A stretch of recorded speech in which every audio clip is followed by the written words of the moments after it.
Hello friends, मैं नवीन from onlineserver.com। आज मैं आपको कुछ टेक्निकल सपोर्ट के बारे में बात करूंगा। जैसे कि मल्टीपल टाइम्स हमारे पास इशू आते हैं, लोग कहते हैं कि आपका सर्वर ख़राब है या बहुत चीज़ें बोलते हैं। तो इसमें पूरा वीडियो आप देखिए जिससे कि आपको क्लियर हो जाएगा कि इशू कहाँ से होता है।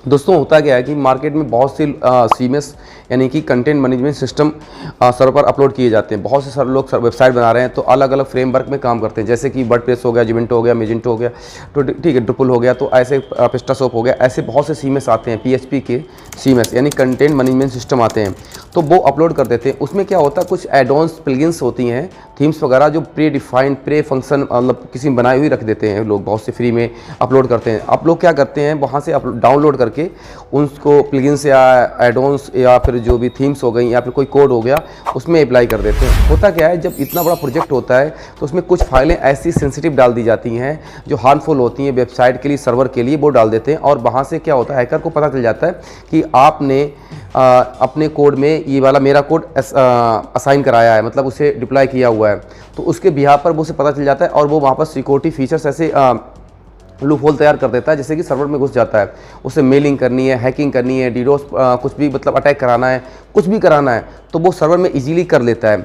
इसीलिए क्या होता है, हम अपनी साइट से क्या करते हैं, मल्टीपल जो सॉफ्टवेयर हैं, एंटी स्पैम स्पाईवेयर, तो वो डाल के रखते हैं जिससे कि कोई भी कर ना पाए। फिर भी क्या होता है, कुछ लोग अपनी वेबसाइट का लिंक स्पैमिंग करने के लिए, बहुत से ऐसे यूज़र्स होते हैं, उन्हें शॉर्ट टाइम में करोड़पति, अरबपति, मिलियनर्स बनने की चाहत रहती है। उन्हें लगता है कि कोई जर्नी ना करें, कोई हम काम ना करें और जल्दी से जल्दी शॉर्टकट मारें और खट से ऊपर पहुंच जाएं। तो उन्हें क्या लगता है कि जैसे कि उन्हें बल्क मेलिंग करनी है या फिर किसी को फ्रॉड करना है किसी के साथ, तो वो लिंक पे अपना पेज बना लिया, बहुत बढ़िया लिंक जो भी है स्पैमिंग के लिए, और किसी को भेज दिया मेल के थ्रू या कैसे भी, और वहाँ से स्पैमिंग हो गया। जब पता चलता है किसी को, तो वो क्या करता है, डाटा सेंटर पे आईपी पर, एब्यूज़ पर, वहाँ पर आईपी नेटवर्क को वो रिपोर्ट करता है। जब रिपोर्ट करता है तो क्या होता है, वो आईपी हमारी कुछ टाइम के लिए ब्लॉक कर दी जाती है, क्योंकि वो ब्लॉक इसलिए कर दी जाती है, कुछ टाइम के लिए होल्ड कर दी जाती है। आईपी नेटवर्क सिस्टम कर देता है कि किसी के पास मान लीजिए उसने 100 लोगों को भेजा हुआ है, तो 10 लोगों के साथ फ्रॉड हो चुका है, जो 90 बचे हुए हैं उनके साथ फ्रॉड ना हो जाए, इसीलिए वो कुछ टाइम के लिए बंद कर दी जाती है। अब क्या होता है, शेयर्ड होस्टिंग में सर्वर पर एक शेयर्ड आईपी होती है जिस पे सारी साइटें रन करती हैं। बहुत से स्मार्ट यूज़र होते हैं जिन्हें चाहते हैं कि हम शेयर्ड पे ना शेयर्ड में भी चलाते हुए हम डेडिकेटेड नेटवर्क ले लें, तो वो लोग क्या करते हैं, स्मार्ट तरीके से एक अपनी डेडिकेटेड आईपी परचेज कर लेते हैं हमारी कंपनी से कि सर मुझे ये कंपनी ये आईपी दे दीजिए, जिससे कि मैं अपनी जो भी साइटें हैं उसको असाइन कर दूँ और वहाँ से उसे रन कर लूँ प्रोजेक्ट को। तो क्या होता है, और लोगों की जो शेयर्ड पे आईपी होती है वो कुछ टाइम के लिए, मतलब घंटे, 2 घंटे, 5 घंटे के लिए हमने ब्लॉक कर दी हमारे सिस्टम ने। जब हम चेक करते हैं, हाँ कुछ बहुत से फ़ोन आते हैं कि हमारी साइट बंद हो गई, सर्वर डाउन है, ऐसा है, तो उससे पता चलता है कि यहाँ ये आईपी की प्रॉब्लम है, तो आईपी को जाके वहाँ पर उसे अनब्लॉक करते हैं।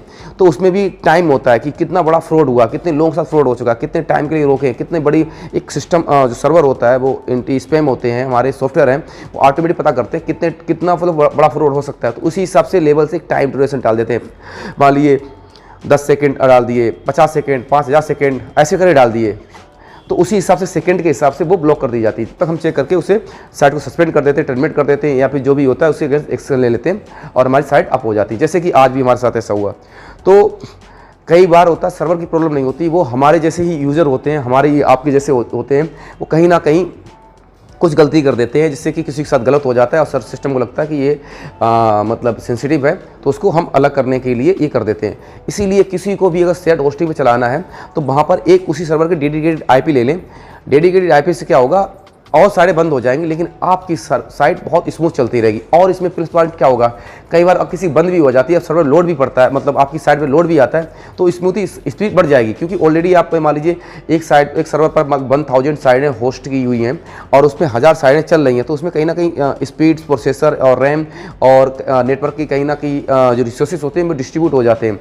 अब जब वो बंद हो जाएंगी तो आपकी साइट और अच्छी चलेगी, स्मूथ चलेगी। तो इसीलिए मैं सजेस्ट करूँगा, आपको अगर होस्टिंग चाहिए तो onlineserver.com से लीजिए, और साथ में अगर और स्मूथ चलानी है तो उसके लिए हमें जो भी मैंने अभी बहुत सी बताई हुई हैं प्रॉब्लम्स नेटवर्क को लेकर, सिक्योरिटी को लेकर, तो उससे बचने के लिए आप डेडिकेटेड आईपी अपनी साइट को असाइन कराइए, जिससे कि आपकी साइट स्मूथ चलती रहेगी। Thank you for watching our video.